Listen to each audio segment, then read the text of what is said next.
বললো তোকে?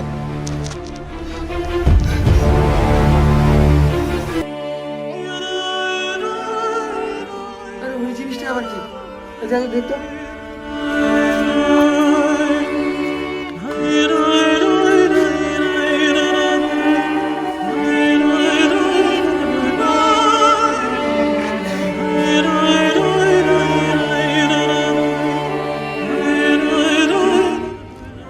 কি লেখা আছে দেখতো?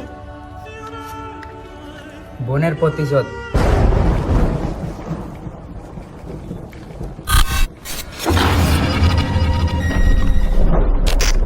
আমি বুঝতে পেরে গেছি এটা কে করতে পারে। সে মনে হয় কাগজ ছাড়বে না আমাদেরকে। চল এখানে নিয়ে তাড়াতাড়ি চল এখান থেকে। চল চল।